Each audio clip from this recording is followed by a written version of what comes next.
Şu anda Cevizdere yolunda 5 metre kar var. 5 metre karımız vardır. Şu anda vatandaşımızı yürüyerek geliyor, geçiyorlar. Oradaki köylerdeki arılarınız vardır, eviniz vardır. Ondan sonra şu anda bu bahar zamanı gelmiş. Şu anda Muş ovamızda çiçek açılmış, ot kalkmış, her şey kalmış. Benim köyümde şu anda özel idarenin ekibimizde şu anda kar mücadelesi devam ediyor. Bazı yerlerden 4 metre kar var, bazı yerlerden 3 metre kar var, bazı yerlerden 5 metre kar vardır.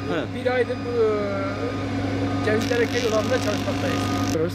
İnşallah 3-5 güne kadar köye varırız. Karın yaklaşık 3 ile 5 metre karın olduğu şeydeyiz. Zor şartlarda çalışıyoruz.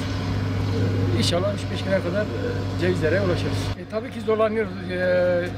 Yer var 3 metre, yer var 5 metre. Siz de görüyorsunuz, gördüğünüz gibi. Karın sert olduğu şeyler de araçları da çok zorlatıyor, makineleri. Görüyorsunuz Mayıs ayına giriyoruz, hala 5 metre karımız var. Türkiye dünyada 4 mevsimi yaşayan tek ülke. Şu anda Antalya'da herkes denize girerken biz burada 5 metre karla uğraşıyoruz.